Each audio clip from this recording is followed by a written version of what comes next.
মানুষের কাছে পৌঁছে দেওয়ার মাহফিল, এই সমস্ত মাহফিল যারা জারি রাখবে তারা দুনিয়া থেকে চলে গেলেও তাদের রূহের মধ্যে আজীবন স্বভাব পৌঁছতে থাকবে। এই ধরনের কতগুলা কাজ আছে যেগুলা দুনিয়ার মধ্যে করে গেলে মৃত্যুর পরও কবরের মধ্যে অনন্ত অফুরন্তকাল স্বভাব পৌঁছতে থাকবে।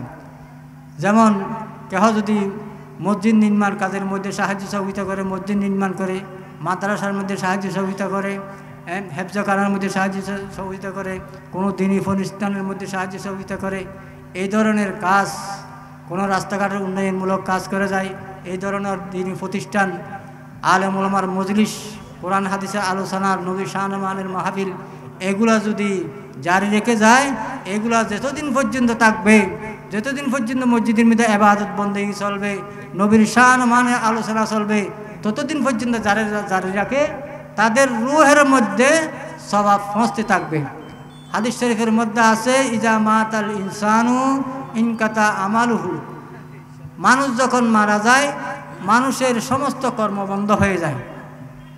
মানুষ মৃত্যুর পর আর নামাজ পড়তে পারে না, মৃত্যুর পর রোজা রাখতে পারে না, মৃত্যুর পর কোরআন তেলাওয়াত করতে পারে না, মৃত্যুর পর জিকির আজকার তসবিহ তাহলিল দরুদ সালাম এগুলো পড়তে পারে না, মৃত্যুর পর এই ধরনের আলেম ওলামার মজলিসের মধ্যে আসতে পারে না, কোরআন হাদিসের আলোচনা শুনতে পারে না, সব বন্ধ হয়ে যায়, আর কিছু করার ক্ষমতা তাদের নাই।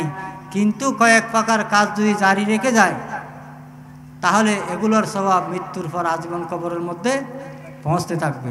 এই ধরনের আলেম ওলামার মজলিস এগুলো যদি জারি রেখে দুনিয়া থেকে বিদায়ও নেওয়া যায়, এই মজলিস যতদিন পর্যন্ত চালু থাকবে, ওলামায়ে কেরামরা যতদিন পর্যন্ত ওয়াজ নসিহত এগুলা করবে, নবীর শাহনমানে আলোচনা করবে, কোরআন হাদিসের আলোচনা করবে, যারা জারি রেখেছেন তাদের রূহের মধ্যে স্বভাব পৌঁছবে অনন্ত অফুরন্তকাল। তাই যারা বুদ্ধিমান মানুষ তারা এই ধরনের কাজ দুনিয়ার মধ্যে করে যায়।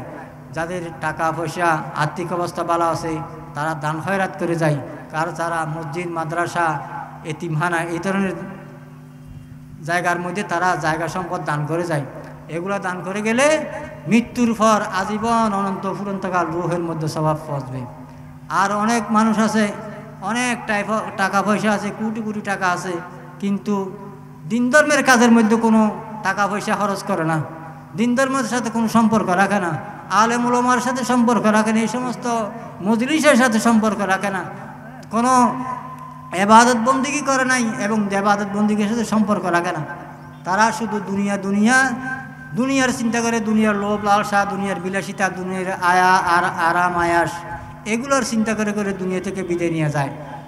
তারা চিন্তা করে যদি কয়েকটা বিল্ডিং নির্মাণ করে যায়, যদি কয়েকটা বিল্ডিং নির্মাণ করে দুনিয়া থেকে যায়, যদি অগণিত অফুরন্ত সম্পদ নির্মাণ করে যায়, যদি কোটি কোটি টাকা যদি ব্যাংক ব্যালেন্স করে যায়, কিন্তু মৃত্যুর পর এগুলো থেকে কোনো স্বভাব পৌঁছবে না। আপনার বিল্ডিং আপনার জন্য স্বভাব পৌঁছাতে পারবে না, আপনার কোটি কোটি টাকা আপনার জন্য স্বভাব পৌঁছাতে পারবে না, আপনার ব্যাংক ব্যালেন্স, আপনার জায়গা সম্পদ আপনার কোনো উপকার আসবে না। একমাত্র যদি এই সমস্ত আলেম ওলামার মজলিস, নবীর শাহনমানের মাহফিল আপনি যদি আল্লাহর রাস্তায় দান করে যান, তাহলে এগুলোর স্বভাব সৎকায়ে জারি হিসেবে আপনার রূহের মধ্যে আজীবন পৌঁছতে থাকবে। তো যাদের টাকা পয়সা আছে এই ধরনের কাজের মধ্যে, এই ধরনের কাজ জারি রাখার জন্য আর্থিকভাবে টাকা পয়সা দিয়ে সাহায্য সহযোগিতা করার চেষ্টা করবেন। এই সমস্ত আলেম ওলামার মজলিসের মধ্যে আসলে অনেক প্রকারের উপকার আছে। এই যে আমরা মাহফিলের মধ্যে এসে কয়েকবার আল্লাহ রসুলের উপর দরুদ শরীফ পড়েছি, মহব্বত নিয়ে, আন্তরিকতা নিয়ে আল্লাহ রসুলের উপর আল্লাহ রসুলকে সালাম দিয়েছি, সালাম পৌঁছিয়েছি। আমরা দরুদ শরীফ পড়েছি এই ফতেহাবাদ সুন্নি কনফারেন্সের মধ্যে, আমরা দরুদ শরীফ পড়েছি এই ফতেহাবাদ বিশাল সুন্নি কনফারেন্সের মধ্যে, কিন্তু এই দরুদ শরীফ পৌঁছে গেছেন আল্লাহ রসুলের দরবারে। আমরা পড়েছি এই ফতেহাবাদ সুন্নি কনফারেন্সের মধ্যে, ফতেহ স্কুলের ময়দানে আমরা নবীর উপর দরুদ সালাম পাঠ করেছি, কিন্তু এই দরুদ সালাম পৌঁছে গেছেন আল্লাহ রসুলের দরবারে। কিভাবে পৌঁছত? আল্লাহর কতগুলো রহমতের ফেরেশতা আছে, তারা দুনিয়ার মধ্যে জমিনের মধ্যে বিচরণ করে। পৃথিবীর যে কোনো প্রান্তরে আল্লাহ রসুলের উপর মহব্বত নিয়ে, ভালোবাসা নিয়ে যদি কোনো উম্মত আল্লাহ রসুলের উপর দরুদ সালাম পাঠ করে, ওই রহমতের ফেরেশতারা সাথে সাথে আল্লাহ রসুলের দরবারে পৌঁছাইয়া দেয়। আল্লাহ রসুল বলতেছেন, আমি ওগুলো শুনি, ওগুলো শুনে শুনে আমি নবী খুশি হই এবং উম্মতের জন্য কি করি, দোয়া করি। রাসূল পাক সাল্লাল্লাহু আলাইহি ওয়াসাল্লাম ফরমান, ইন্না লিল্লাহি মালাইকাতান সাইয়াহিনা ফিল আরদি ইউবাল্লিগুনি মিন উম্মাতিস সালাম। পৃথিবীর যে কোনো প্রান্তরে আল্লাহ রসুলের উপর যদি কেহ দরুদ সালাম পাঠ করে, তখন ওই আল্লাহর রহমতের ফেরেশতারা সাথে সাথে আল্লাহ রসুলের দরবারে পৌঁছাইয়া দেয়। আল্লাহ রসুল খুশি হয়ে উম্মতের জন্য দোয়া করতে থাকে। সুবহানাল্লাহ। শুধু আল্লাহ রসুল খুশি হয় না, আল্লাহ রসুলের উপর দরুদ সালাম পড়লে শুধু আল্লাহ রসুল খুশি হয় না, সাথে সাথে আল্লাহও খুশি হয়। আল্লাহ রসুলের উপর দরুদ শরীফ পড়লে আল্লাহ রব্বুল আলামিন খুশি হয়। খুশি হয়ে আল্লাহর নবীর উম্মতের উপর কী করে শান্তি বর্ষণ করে। আল্লাহ রসুলের উপর সালাম পৌঁছালে, আল্লাহ রসুলকে সালাম দিলে স্বয়ং আল্লাহ রব্বুল আলামিন খুশি হয়ে ওই উম্মতের উপর কী করে, শান্তি বর্ষণ করে। তাহলে নবীর উপর দরুদ শরীফ পড়লে স্বয়ং আল্লাহ খুশি হয়। নবীকে সালাম দিলে স্বয়ং আল্লাহ রব্বুল আলামিন খুশি হয়ে শান্তি বর্ষণ করে। আল্লাহ রসুল ফরমান, ইন্নী লাকিতু জিবরাইলা ফাবাশশারানি ফাকালা قال الله تعالى من صلى عليك صليت عليه ومن سلم عليك سلمت عليه فسجدت لله شكرا। যে ব্যক্তি আল্লাহ রসুলের উপর দরুদ সালাম পাঠ করবে, আল্লাহ রব্বুল আলামিন খুশি হয়ে তার উপর শান্তি বর্ষণ, রহমত বর্ষণ করবে। আর যে ব্যক্তি আল্লাহ রসুলের উপর সালাম দিবে, আল্লাহ রসুলকে সালাম দিবে, আল্লাহ রব্বুল আলামিন খুশি হয়ে সেই বান্দার উপর, সেই নবীর উম্মতের উপর শান্তি বর্ষণ করবে। তাহলে আল্লাহ রসুলের উপর দরুদ সালাম পড়লে স্বয়ং আল্লাহ খুশি হয়। নবীর শান ও মান বর্ণনা করলে স্বয়ং আল্লাহ খুশি হয়। আল্লাহ রসুলের উপর আল্লাহর গুণ গান প্রশংসা করলে, নবীর শান ও মান বর্ণনা করলে, আল্লাহর নবীর জীবনী আলোচনা করলে স্বয়ং আল্লাহ খুশি হয়। আল্লাহ রব্বুল আলামিন বলেছেন, ওয়ারাফা'না লাকা যিকরাক, আমি নবীর শান ও মান আমি আল্লাহ হুদা কী করে দিয়েছি, বুলন্দ করে দিয়েছি। যাই হোক, এই ধরনের যে ব্যক্তি আল্লাহ রসুলের উপর দরুদ সালাম পড়বে, আল্লাহ রব্বুল আলামিন জাহান্নামের আগুনকে হারাম করিয়ে দিবেন। যে ব্যক্তি আল্লাহ রসুলের উপর সব সময় দরুদ শরীফ পড়বে, আল্লাহ রব্বুল আলামিন তাকে কি করবেন, জান্নাত দান করবেন। যাই হোক, এই সমস্ত আলেম ওলামার মজলিসের মধ্যে আসলে, তাদের সোহবতে বসলে অনেক প্রকারের উপকার আছে। এই সমস্ত আলেম ওলামার মজলিসের মধ্যে আসলে অন্তরের মধ্যে মানুষের কলব পরিবর্তন হয়, মানুষের অন্তরের মধ্যে আল্লাহর ভয় ভীতি সৃষ্টি হয়। আজকে যে মানুষ মারামারি, হানাহানি, রক্তপাত, হিংসা, বিদ্বেষ, মানুষকে হাইজেক করতেছে, মানুষকে জবে করে দিতেছে, আলেম ওলামাকে পর্যন্ত জবে করে দিতেছে, মানুষকে খুন করতেছে, টুকরা টুকরা করতেছে। মানুষের কিসের অভাবে? একমাত্র আল্লাহর ভয়ের অভাবে। অন্তরের মধ্যে আল্লাহর ভয় না থাকার কারণে, নবীর মোহব্বত না থাকার কারণে এই ধরনের জঘন্য জঘন্য ঘটনা ঘটাতে সম্ভব। তো আল্লাহর ভয় অন্তরের মধ্যে সৃষ্টি করতে হলে এই ধরনের সুন্নি উলামায়ে কেরামের মজলিসের মধ্যে আসতে হবে। তাদের রুহানি নুরানি তকরির শুনলে, কোরআন হাদিসের আলোচনা শুনলে, দরুদ সালাম শুনলে, নবীর শান ও মানের আলোচনা শুনলে আস্তে আস্তে দিন নরম হয়ে যাবে, রহম আসবে, দয়া আসবে। এইভাবে শুনতে শুনতে এক পর্যায়ে দেখবেন অন্তরের মধ্যে আল্লাহর ভয় সৃষ্টি হয়ে যাবে। আল্লাহর ভয় যার অন্তরের মধ্যে প্রকৃত ভয় সৃষ্টি হবে, সে কোনোদিন নিষিদ্ধ কাজ করতে পারবে না, সে চুরি করতে পারবে না, ব্যভিচার করতে পারবে না, মশরাব পান করতে পারবে না, মানুষের ক্ষতি করতে পারবে না, মানুষকে খুন করতে পারবে না, মানুষের ঈমান আকীদা আমলকে নষ্ট করতে পারবে না। যদি আল্লাহর ভয় অন্তরের মধ্যে থাকে, সেই আল্লাহর ভয়ে মানুষকে যাবতীয় নিষিদ্ধ কাজ থেকে রক্ষা করবে, হেফাজত করবে। যারা প্রকৃত আল্লাহর ভয় অন্তরের মধ্যে সৃষ্টি করেছেন, তারা হচ্ছেন আল্লাহর সালিহিন বান্দা, আল্লাহর মকবুল বান্দা, আউলিয়া কেরাম, বুজুর্গানে দিন, হক্কানি রব্বানি পীর মশায়েখ, হক্কানি রব্বানি আলেম ওলামাগণ। তাদের অন্তরের মধ্যে প্রকৃত আল্লাহর ভয় আছে। যারা প্রকৃত আল্লাহর ওলি বুজুর্গ, তারা জীবনের মধ্যে মানুষের ক্ষতি করে নাই, মানুষের মনের মধ্যে কষ্ট দেয় নাই, তারা হারাম জিনিস ভক্ষণ করে নাই, তারা পেটের মধ্যে যা কিছু দিয়েছেন সব হালাল জিনিস ভক্ষণ করেছেন।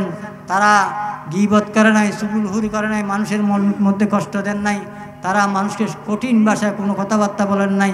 এইভাবে তারা যাবতীয় নিষিদ্ধ কাজ থেকে, গুনার কাজ থেকে, নাফরমানি কাজ থেকে আল্লাহ রাব্বুল আলামিন আল্লাহর মকবুল বান্দাদেরকে কি করে থাকেন, হেফাজত করে থাকেন। তো ঘরের মধ্যে বসে থাকলে, রাস্তাঘাটে বসে থাকলে, দোকানে ফাটে বসে থাকলে, গল্প গুজবের মধ্যে থাকলে আল্লাহর ভয় অন্তরে আর আসবে না, নবীর মোহাব্বত অন্তরের মধ্যে আসবে না। ওগুলা সৃষ্টি করতে হলে এই সমস্ত সুন্নি উলামায়ে কেরামের মজলিসের মধ্যে আসতে হবে। এখানে আসলে নবীর মোহাব্বত সৃষ্টি হবে, অন্তরের মধ্যে আল্লাহর ভয়ভীতি সৃষ্টি হবে, সব কিছু ঠিক হয়ে যাবে। তাই প্রত্যেক এলাকাবাসীর অনুরোধ, প্রত্যেকে মাহফিলের মধ্যে এসে সুন্নি উলামায়ে কেরামের তকরির শুনে নিজের ঈমান আকীদা আমলকে ঠিক করার চেষ্টা করবেন। ওয়া আখিরু দাওয়ানা আলহামদুলিল্লাহি রাব্বিল আলামিন। আসসালামু আলাইকুম। দণ্ডি ও 1 নম্বর জিকিম পাহাড়তলী ওয়ার্ড শাখা ফাতিয়াবাদ হাটাজারি চট্টগ্রামের ব্যবস্থাপনায় বিশেষ করে বাংলাদেশ ইসলামী ছাত্র সেনা সিকন্দন্ডি দক্ষিণ পাহাড়তলী শাখার ব্যবস্থাপনায় পবিত্র ঈদে মিলাদুন্নবী সাল্লাল্লাহু আলাইহি ওয়াসাল্লাম উদযাপন কমিটি ফাতিয়াবাদের এই বিশেষ আয়োজনের পবিত্র ঈদে মিলাদুন্নবী সাল্লাল্লাহু আলাইহি ওয়াসাল্লাম 2 দিন ব্যাপী ঐতিহাসিক ফাতিয়াবাদ বিশাল সুন্নি কনফারেন্সের সম্মানিত সভাপতি, আজকের প্রধান অতিথি, বিশেষ অতিথি, মঞ্চ উপবিষ্ট যুগ শ্রেষ্ঠ উলামায়ে কেরাম, সামনে উপবিষ্ট আশিকানে মুস্তাফা, আসসালামু আলাইকুম ওয়া রাহমাতুল্লাহি ওয়া বারাকাতুহু। সম্মানিত হাজিরিন, আপনারা শুনেছেন আমাকে একটি বিষয়বস্তু দেওয়া হয়েছে, 5 ওয়াক্ত নামাজ জামাত সহকারে আদায় করা এবং এর গুরুত্ব ফজিলত। আসলে এই বিস্তারিত আলোচনা অনেক লম্বা আলোচনা। এই লম্বা আলোচনার মধ্যে আমি একটু করে টাচ করে আপনাদেরকে একটু আইডিয়া দিব 5 ওয়াক্ত নামাজ জামাত সহকারে পড়লে কি ফজিলত, কি গুরুত্ব এই নামাজের। বিশেষ করে আমরা সুন্নি অঙ্গনের মসজিদ যেগুলি আছে, এই মসজিদগুলিতে সুন্নি উলামায়ে কেরাম যে খুতবা পাঠ করেন, এই খুতবা আল্লামা আব্দুর রহমান ইবনে নাবাতা রহমতুল্লাহ আলাইহি লিখিত। এই খুতবার মধ্যে আপনারা প্রায় সময় বছরে একবার এই বিষয় নিয়ে আলোচনা আপনারা শুনেন। হুজুররা মসজিদে আলোচনা করে, আপনারা যদি মন সহকারে দিলের সাথে আপনাদের অন্তঃকরণ যদি মুতমাইন হয়ে কথাগুলি শ্রবণ করেন, তো আপনারা বুঝতে পারবেন 5 ওয়াক্ত নামাজ জামাত সহকারে আদায় করা কত বড় ফজিলত, গুরুত্ব। সম্মানিত উপস্থিতি, আল্লাহর মেহবুব সাল্লাল্লাহু আলাইহি ওয়াসাল্লাম একটি হাদিসে পাক ইরশাদ করেছেন। এই হাদিসটি খুতবার মধ্যে আল্লামা আব্দুর রহমান ইবনে নাবাতা আল ফারুকি রহমতুল্লাহ আলাইহি বিস্তারিতভাবে হাদিসে পাক কত বড় গুরুত্ব সহকারে হাদিসটি খুতবার মধ্যে এনেছেন। আপনারা উলামায়ে কেরামদের জবান থেকে কমাস কম প্রত্যেক বছরে একবার এই খুতবার আলোচনা, নামাজে শরীক শামিল হওয়া, জামাত সহকারে নামাজ আদায় করা আপনারা অবশ্যই শুনেছেন। আমি শুধু আপনাদেরকে একটু স্মরণ করিয়ে দিচ্ছি। আল্লাহর মেহবুব ইরশাদ করেছেন, ক্বালা নবিয়ুনা মুহাম্মাদুন আলাইহি আফজালুস সালাতু ওয়া আযকাস সালাম, মান ওয়াযাবা আলা তাকবীরাতিল ইহরামি মাল ইমাম 40 ইয়াওমান কাতাবাল্লাহু লাহু বারাআতাইনি বারাআতাম মিনান নার ওয়া বারাআতাম মিনান নিফাক। এই ছোট্ট হাদিস আল্লাহর মেহবুব ইরশাদ করেছেন, মান ওয়াযাবা বমানা যিনি অবলম্বন করেছেন, যিনি শরীক হয়েছেন যিনি অনুসরণ করেছেন। ওয়াজিব এটা জিম দিয়ে নয়, এটা জোয়া দিয়া। মান ওয়াযবা আলা তাকবীরাতিল ইহরাম। আসলে এই বিষয় অত্যন্ত গুরুত্বপূর্ণ, বড় লম্বা আলোচনা। আমি একদম শাব্দিক অর্থগুলি করে আমার নির্দিষ্ট সময় আমি শেষ করব। আল্লাহর মেহবুব এরশাদ করেছেন, মান ওয়াযবা আলা তাকবীরাতিল ইহরাম।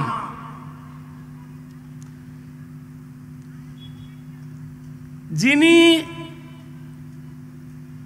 ইমামের সাথে তাকবীরে তাহরিমা, আমি তাকবীরে তাহরিমার সংজ্ঞা দিতে গেলে উলামায়ে কেরাম আছে, সেটা অন্য একটা বড় বিষয়।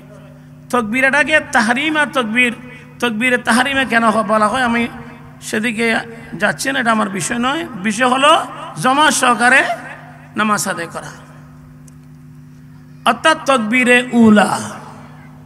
তাকবীর উলা কোনটা?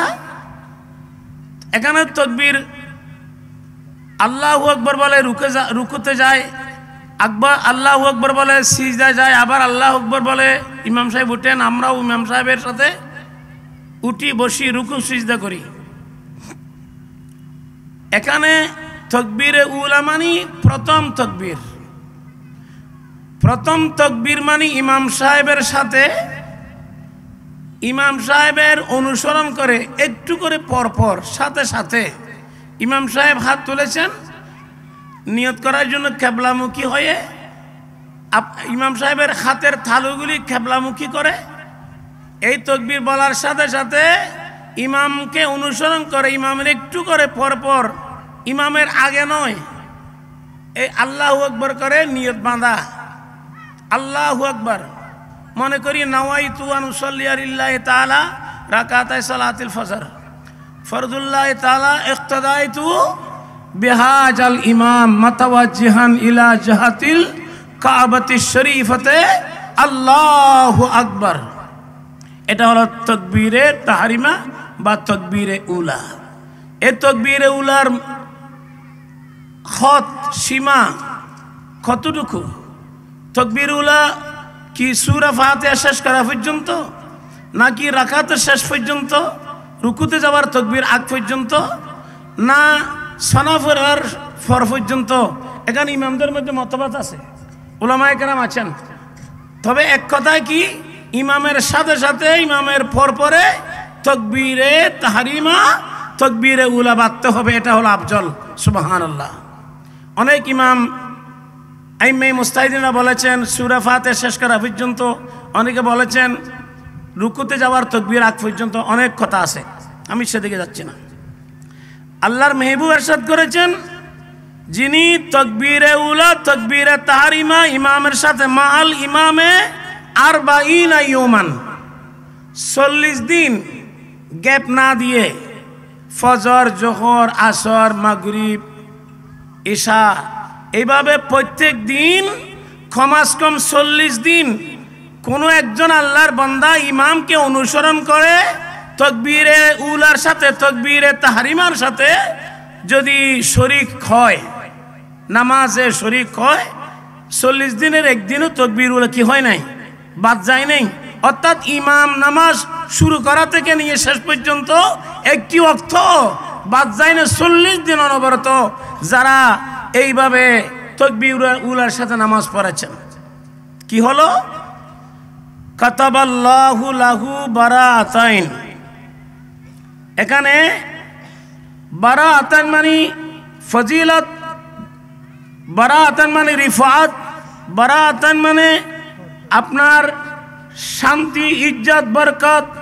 আপনার বারাআতান মানে দুনিয়া আখিরাতের কামিয়াবি, দুই প্রকারের কামিয়াবি, দুই প্রকারের নাজাত, জান্নাত থেকে, জান্নাতের অধিকারী হয়ে জাহান্নাম থেকে বাঁচার দুইটি গুরুত্বপূর্ণ ইজ্জত আল্লাহ তাকে দান করবেন।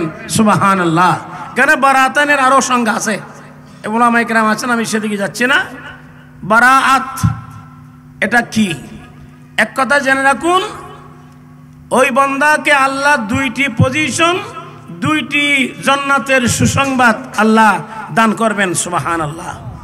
এখানে স্পষ্ট করেছেন আল্লাহর মেহবুব, বারাআতাম মিনান নার, তাকে আল্লাহ জান্নাত থেকে রেহাই দান করবেন। 40 দিন অনবরত কমাস কম 40 দিন যদি ইমামের পিছনে তাকবীরে উলার সাথে নামাজ আদায় করেন, আল্লাহ তাকে জাহান্নাম থেকে মুক্তি দিবেন। সুবহানাল্লাহ। ওয়া বারাআতাম মিনান নিফাক, কারণ নিফাকের সংজ্ঞা দিতে চাইলে অনেক সময় লাগবে।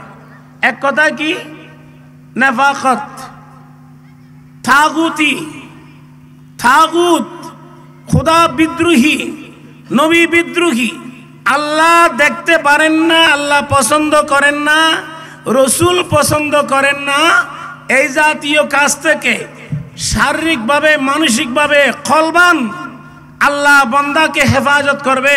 সে নাস্তিক হবে না, নবীর বিরুদ্ধে বলবে না, উলামায়ে কেরামের বিরুদ্ধে বলবে না। যেহেতু উলামায়ে কেরামের বিরুদ্ধে বলা, নবী ওলিদের বিরুদ্ধে বলা, মা বাবার বিরুদ্ধে আচরণ করা, অবাধ্য হওয়া, কোরআন হাদিসের বিরুদ্ধে চলা, কোরআন ও হাদিসের বিরুদ্ধে থাকা, কোরআন হাদিসের বিরুদ্ধে চলাফেরা করা, এগুলি সব নেফাকতের মধ্যে শামিল। প্রত্যেকে বলুন সুবহানাল্লাহ। শুধু আপনার নাপাক জিনিস শরীরে লাগলো, আপনি নাপাক হলেন, নেফাকত আপনাকে ঘিরে ধরলে, সেটা নয়।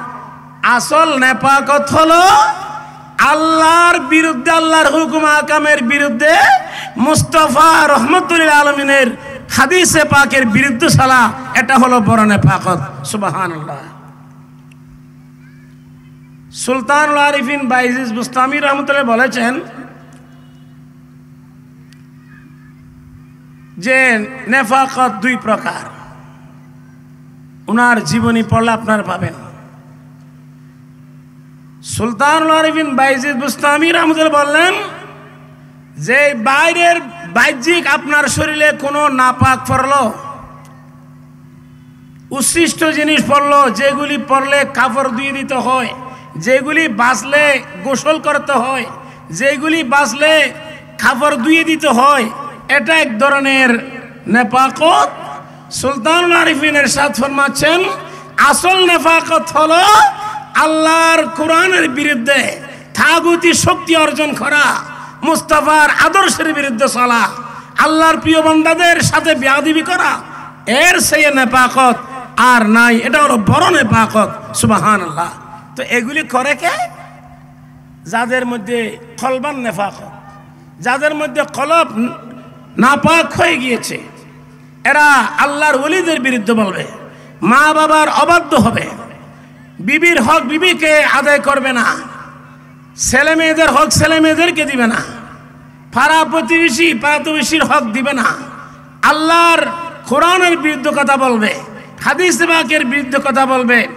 স্পষ্ট না বললেও ইশারা ইঙ্গিতে সে আল্লাহর অবাধ্য হবে।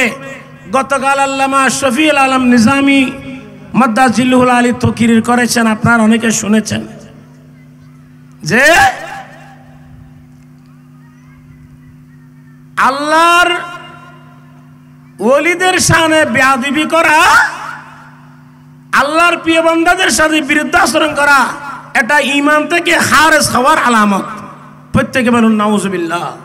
অত্যন্ত তাফসীরের মতো তাফসীর, যুগ শ্রেষ্ঠ এই মহান আলেমে দ্বীন আল্লামা শফিউল আলম নিজামী হুজুর অত্যন্ত গুরুত্বপূর্ণ কথা গতকাল মাগরিবের পর থেকে এসা পর্যন্ত করেছেন। যাক,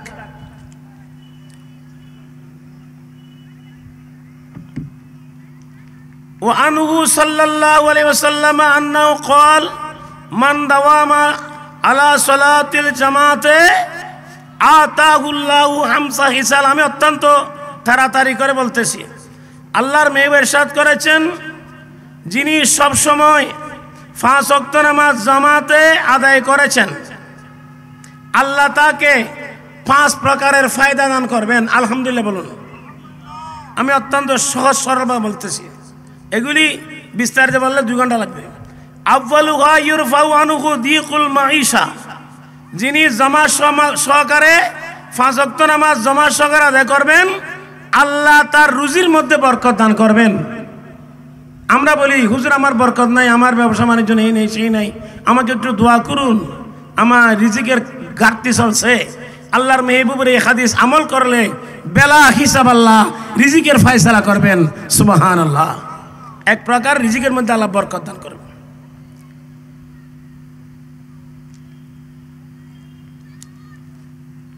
ওয়াইরফাউ আনহু আযাবুল কবর, আল্লাহ কবর আযাব সহজ করে দিবে। মানে ইরফাউ বামানা উঠিয়ে নেবে তার কাছ থেকে আযাবে কবর। আমরা এইভাবে বলি কবরের আযাব আল্লাহ তাকে সেহেল করে দিবে। কবরের আযাব তো মাম নাই, আযাবে কবর একটু কেউ এইভাবে আযাব বুক করবে,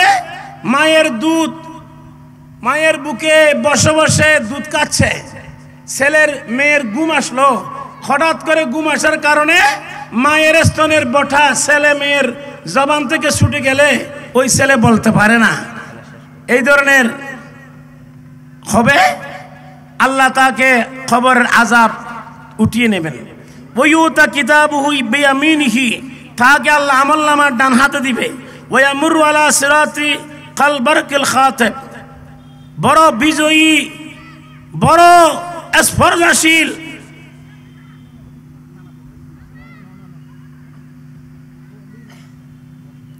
ফুলসেরাত, তিনি পেয়াদার মতো বড় শক্তিশালী ঘোড়া সাদৃশ্য হয়ে, বরকুন মানে এখানে বিজলি মানে এখন চমকালো একাম নাই, সে বিজলির মতো করে ফুলসেরাত পার হয়ে যাবে।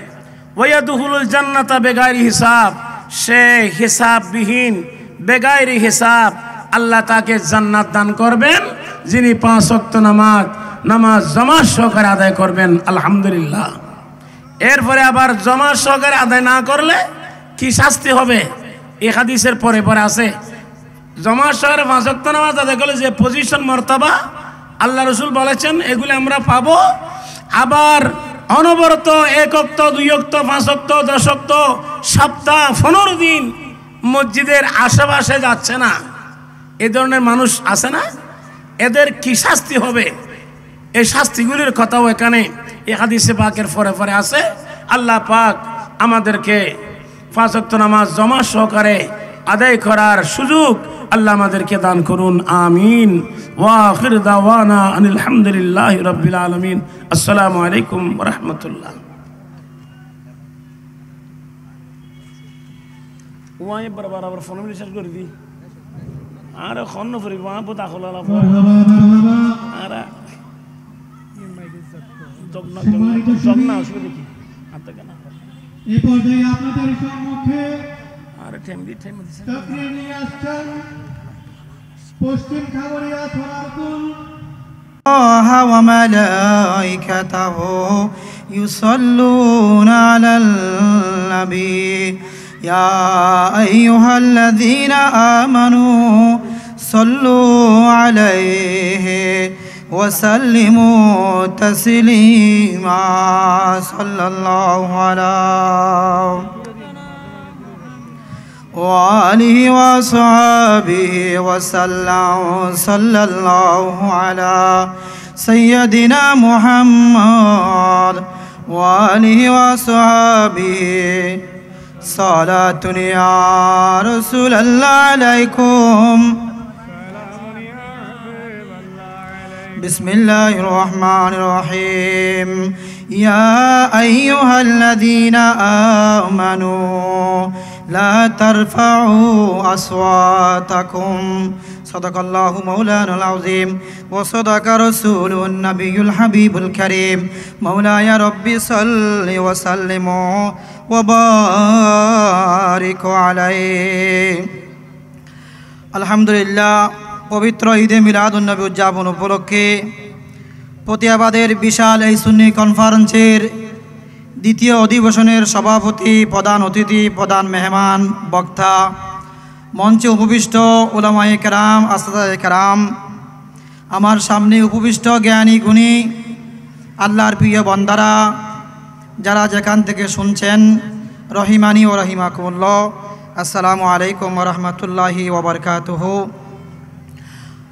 আল্লাহ রব্বুল আলামিন পবিত্র কোরআনুল কারীমের মধ্যেই আলোচনা করেছেন। আমি সেখান থেকে আয়াতে কারিমা তেলাওয়াত করলাম। আদব মুমিনের ভূষণ। আল্লাহর প্রিয় নবীর দরবারে সাহাবায়ে কেরামদের মজলিস অনুষ্ঠান চলছিল। হযরতে উমর আল ফারুকের কথার আওয়াজ একটু বড় হয়ে গিয়েছিল, সে কারণে আল্লাহ রাব্বুল আলামিন আয়াতে কারিমা নাযিল করলেন। আল্লাহ বলছেন, বিসমিল্লাহির রহমানির রহিম, ইয়া আইয়ুহাল্লাযীনা আমানু, ও আমার ঈমানদার বান্দারা, লা তারফাউ আসওয়াতাকুম, তোমাদের আওয়াজ যেন আমার নবীর আওয়াজের চেয়ে বড় না হয়। তোমাদের কথা আলোচনা যদি অন্য সাধারণ মানুষের সাথে যেভাবে কথা বলো সেভাবে নবীর সাথে কথা হয়, নবীর শানে যদি বেয়াদবি হয়, আল্লাহ বলেন, ও আমার নবীর সাহাবায়ে কেরাম, তোমরা তোমাদের অসংখ্য অগণিত নামাজ ইবাদত বندگی ময়দানে জিহাদের মধ্যে জিহাদ করা সমস্ত আমলগুলো নষ্ট হয়ে যাবে। এই আয়াতে কারিমা নাজিল হওয়ার পরে সাহাবায়ে কেরামদের আওয়াজ এত নবীর দরবারে ছোট হয়েছিল। নবীর প্রতি আদব কাকে বলা হয়? যে এই সাহাবায়ে কেরাম কথা বললে আল্লাহ রসুল থেকে আবার জিজ্ঞেস করতে হতো, তুমি কি বলেছো? আই ফারুক আজম, তুমি এই আয়াত নাজিল হওয়ার পরে তোমার আওয়াজ কেন এত ছোট হয়ে গেল? ফারুক আজম বলল, না জানি আবার কোন আয়াত আমার শানে আল্লাহ নাজিল করে যে আপনি নবীর দরবারের আদবের বিরুদ্ধে, আপনি নবীর শানে বেয়াদবি হয়ে যায়। তো সাহাবায়ে কেরাম আদব আমাদেরকে শিক্ষা দিয়েছেন। সেই আদব কাকে বলা হয়? উলামায়ে কেরাম, মুহাদ্দিসিনে কেরাম বলেছেন, আদব এমন সম্মানিত বস্তুকে বলা হয়, আদব এমন অভ্যাসকে বলা হয়, আদব যাদের ভিতরে আছে উনি বড়কে সম্মান করবে, ছোটকে আদর করবে, স্নেহ করবে, মায়া মমতা করবে। আদব এমন কথা কাজকে বলা হয় যেগুলো করলে, যেই কথা বললে মানুষ আপনাকে আমাকে ভালো বলবে, এটার নাম হচ্ছে আদব।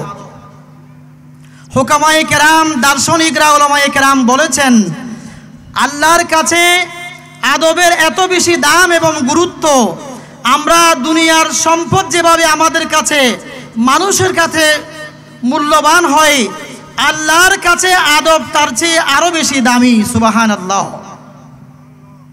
যাদের অন্তরে যত বেশি আদব আছে ওই সমস্ত আদবওয়ালা বান্দা আল্লাহকে তত বেশি পেয়েছে, আল্লাহর নিয়ামত তত বেশি পেয়েছে। যার অন্তরে নবীর প্রতি যত বেশি আদব ছিল আল্লাহ তাকে তত বেশি দামি করেছেন। সুবহানাল্লাহ। হাজরিনে কেরাম, সেই আদব একজন মুমিনদের ভূষণ। আমরা আমাদের উস্তাদদের থেকে পড়েছি, আল আদাবু জুন্নাতুল লিন্নাস। একজন মানুষকে পোশাক যেভাবে সুন্দর মনে হয় পোশাক পরলে, আদব যাদের ভিতর থাকবে তারা আল্লাহর কাছে এত সুন্দর, নবীর দরবারে সুন্দর, এবং গোটা দুনিয়ার মানুষের কাছে সে তত বেশি সুন্দর হবে যাদের অন্তরে যত বেশি আদব রয়েছে। সুবহানাল্লাহ। এলম এবং আদব দুইটা ভিন্ন জিনিস। উলামায়ে কেরাম বলেছেন, যার কাছে এক প্রকার এলম আছে তার কাছে তার 9 গুণ এলম আদব তার অন্তরে থাকতে হবে। যার কাছে 1 কেজি পরিমাণ এলম আছে তার কাছে তার ডাবল 9 গুণ আদব তার অন্তরে থাকতে হবে। তাহলে তার এলম তাকে মর্যাদাবান করবে, তার এলম তাকে সম্মানিত করবে, তার এলমের কারণে জাতি কল্যাণ লাভ করবে। সেই কারণেই আল্লাহ রসুল বলেছেন, আমার আল্লাহ আমাকে 2টা জিনিসের শিক্ষা দিয়েছেন। আদাবানি রব্বি, আমার আল্লাহ আমি নবীকে আদব শিক্ষা দিয়েছেন। ফা আহসানা তাদিবি, ফলে আমি নবীর আদব এত সুন্দর হয়েছে। অতএব গোটা দুনিয়ার আদবগুলো এক জায়গায় রাখা হলে নবীর যেই আদব, সেই নবীর আদবের পাল্লা ভারী হবে। সে কারণে আল্লাহ কোরআনে বলেছেন, নবীর আদর্শের ভিতরে আমরা গোটা উম্মতের জন্য উত্তম আদর্শ এবং আদব রয়েছে। সুবহানাল্লাহ। হাজরিনে কেরাম, আল্লাহ রসুল বলেছেন আল্লামানি রব্বি, আমার আল্লাহ আমাকে এলমের শিক্ষা দিয়েছেন, সে কারণে নবীর এলম এত সুন্দর। ফা আহসানা তালিমি, সাহাবায়ে কেরামদের কাছে নবী প্রশ্ন করলে প্রশ্নের উত্তরে সাহাবায়ে কেরাম বলতো, উত্তর জানলেও নবীর দরবারে আদবে এই কথা বলতো, আল্লাহ সবার চাইতে ভালো জানে এবং আল্লাহর নবী সবচাইতে বেশি ভালো জানে। অথচ দুনিয়ার কোনো মানুষ সাহাবায়ে কেরামের সমপরিমাণ এলম কারো কাছে নাই। সেখানে সাহাবায়ে কেরাম বলেছেন সর্বোচ্চ বেশি আল্লাহ জানে এবং আল্লাহ রসুল জানে। আর এলমের সাথে আদব না থাকার কারণে সেই জ্ঞানী মানুষ, আলেম মানুষ, ওনার কলম দিয়ে বক্তব্য দিয়ে আল্লাহর শানে বেয়াদবি প্রকাশ পায়, নবীর শানে বেয়াদবি প্রকাশ পায়। আল্লাহর প্রিয় বান্দাগুলো নিজের জীবন দিয়ে যারা আল্লাহর কাছে দামি হয়ে আল্লাহর বন্ধু এবং ওলি হয়ে যে তাদের শানে বেয়াদবি প্রকাশ পেয়ে থাকে। তাই এলমের সাথে আদব থাকতে হবে। আমার নবী বলেছেন আল্লাহ আমাকে সর্বপ্রথম আদব দিয়ে আমার জীবনকে পরিপূর্ণ করেছেন, এরপরে আল্লাহ আমি নবীকে এলম দান করেছেন। অতএব যে সমস্ত উলামায়ে কেরামদের অন্তরে এলমের থেকে আদব বেশি থাকবে, তখন তারা মা বাবা, আপনজন, বড়জন সবাইকে সম্মান করবে, শ্রদ্ধা করবে, ছোটকে আদর করবে, কাউকে অবহেলা করবে না, অহংকার ফখর তাদের অন্তরে থাকবে না। আর যাদের অন্তরে আদবের চেয়ে এলমের চেয়ে আদব কম, তাদের কথায়, তাদের আলোচনায়, তাদের বক্তব্যে, তাদের ফতোয়ার কারণে এলাকায়, সমাজ, দেশের মধ্যে বিশৃঙ্খলা সৃষ্টি হবে, অশান্তি নেমে আসবে, মানুষ বিভ্রান্ত হয়ে যাবে, মানুষ পথহারা হয়ে যাবে। এই সমস্ত আলেমগুলোর আলোচনা এবং ফতোয়ার কারণে মানুষ বিভ্রান্ত হওয়ার কারণ হচ্ছে কারণ এলম আছে কিন্তু তার অন্তরে আদব নেই। শয়তানের কাছে এলম ছিল কিন্তু আদবের অভাবের কারণে আল্লাহ তাকে শয়তান করেছেন। অতএব আদব আমরা শিখব।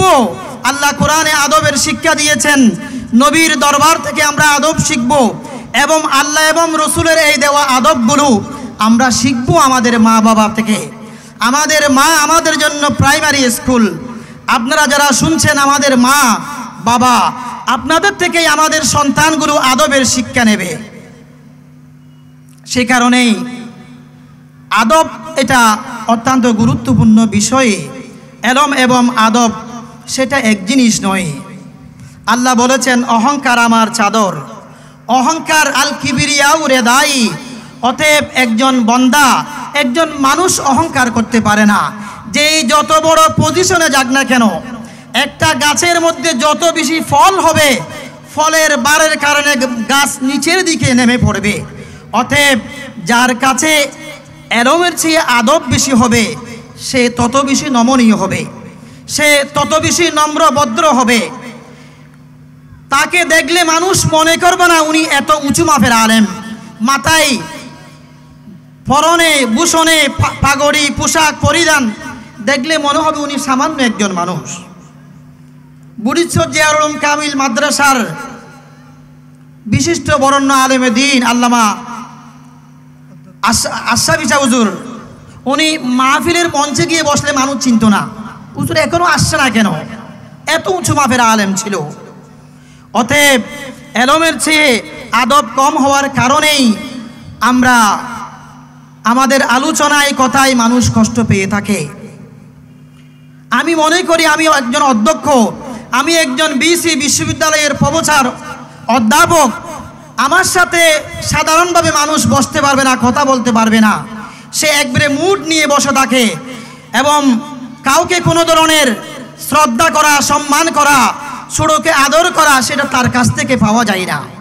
অথচ আল্লাহ রসুল বলেছেন মান তাওয়াযা লিল্লাহি, আমার যেই উম্মত আল্লাহর ওয়াস্তে বিনয়ী হয়ে যাবে, নম্র হয়ে যাবে, যার অন্তরে আল্লাহকে খুশি করার জন্য আদব চলে আসবে, রসুল বলেছেন রফাহুল্লাহ, আল্লাহ তার দরজা, আল্লাহ তার সম্মানকে বাড়িয়ে দেবেন। সুবহানাল্লাহ। যার অন্তরে আল্লাহকে খুশি করার জন্য যত বেশি আদব থাকবে আল্লাহ তার পজিশন, মর্যাদা, সম্মানকে এত উপরে নিয়ে যাবেন আপনি কল্পনাও করতে পারবেন না।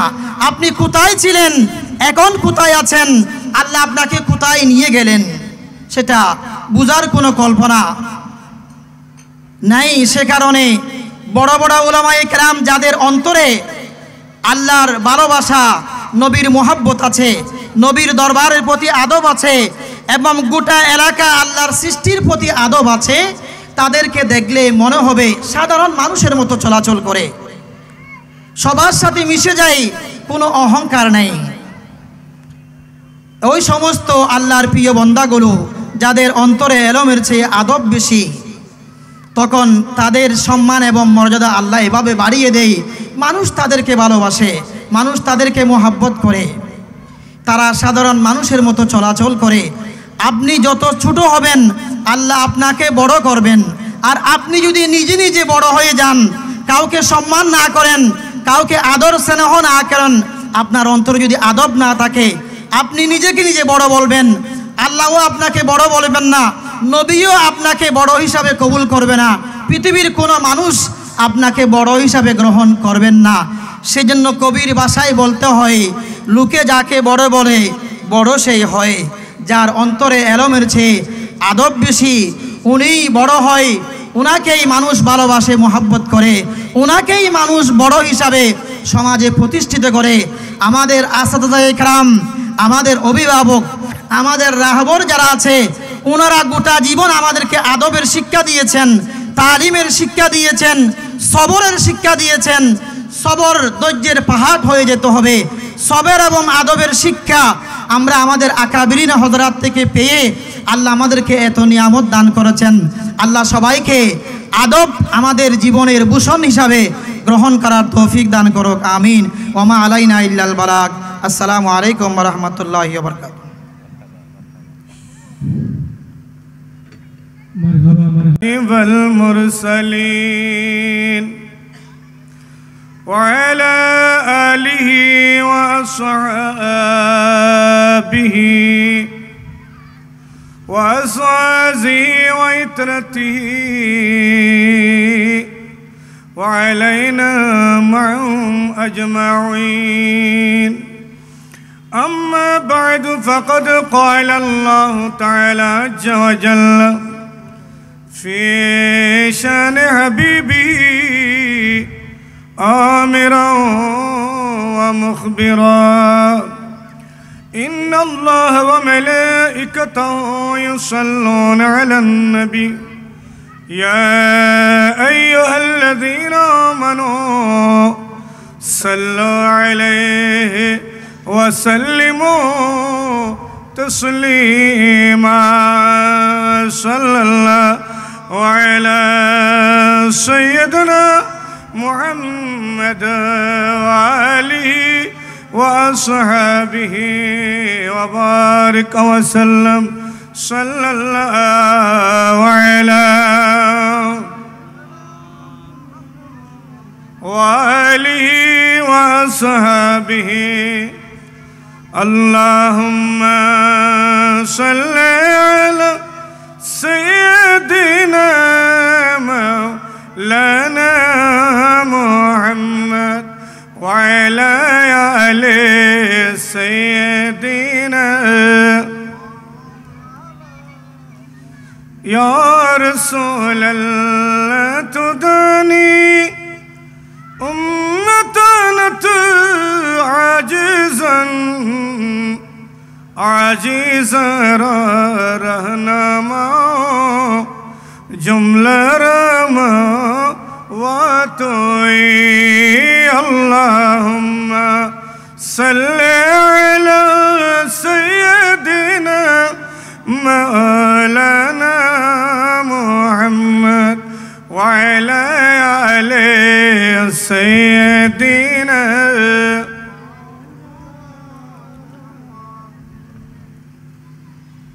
আলহামদুলিল্লাহ,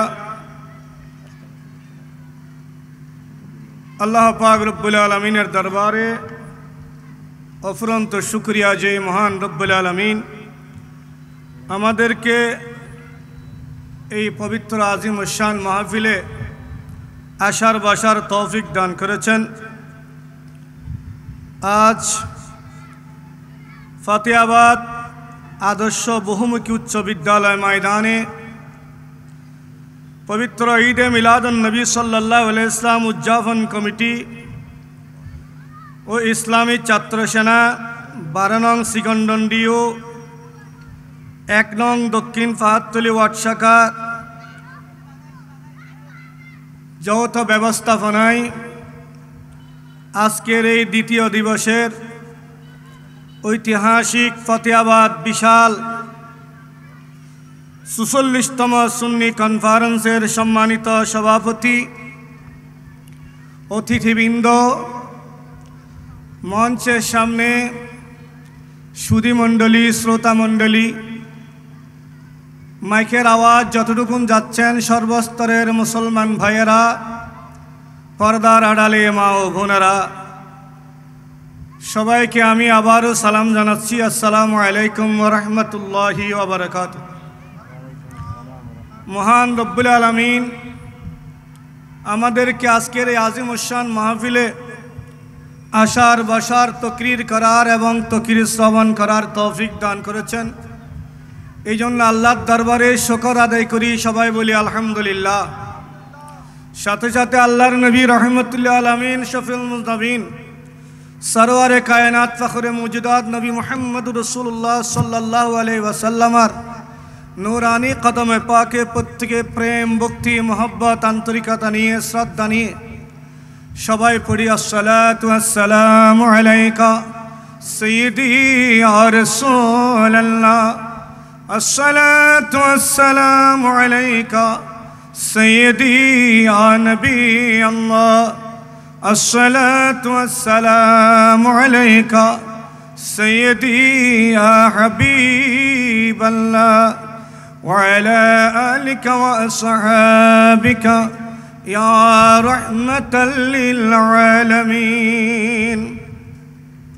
মুহতারাম হাজিরিন, দীর্ঘক্ষণ আলোচনা করার সুযোগ নাই, সীমিত সময়, বিষয়বস্তুর উপর আলোচনা করতে হবে।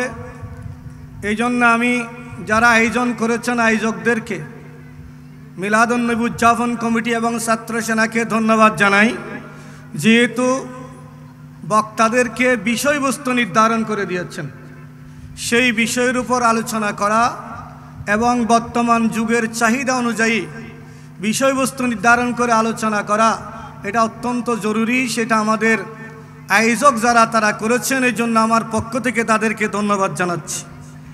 আজকের এই আলোচনায় আমাকেও একটি বিষয় নির্ধারণ করে দিয়েছেন, সেটা হলো মাদকের ভয়াবহতা ও বর্তমান যুব সমাজ ও তরুণ সমাজ। এই বিষয়ে আলোচনা আমি আজকে নতুন করে করছি, কিন্তু এটা কোরআন এবং হাদিসে আল্লাহ এবং আল্লাহ রসুল আজ থেকে ১৫০০ বছর আগে আমাদের নবী দুনিয়াতে আসার পরে এই উম্মতানে মুহাম্মদী তথা বর্তমান সমাজকে সংশোধন করার জন্য, শুধরিয়ে আনার জন্য, বর্তমান সমাজে শান্তি প্রতিষ্ঠার জন্য আল্লাহ কোরআনের আয়াতের মাধ্যমে মাদক হারাম করেছেন এবং মাদক নিয়ন্ত্রণ করেছেন। সরকার বিভিন্ন উপায়ে নিয়ন্ত্রণ করতে চাইলেও আল্লাহ এবং আল্লাহ রসুলের পথে এবং মতে না আসা পর্যন্ত এই মাদক নিয়ন্ত্রণ হবে না। যারা মাদক সেবন করে তারাও নিয়ন্ত্রণ হবে না।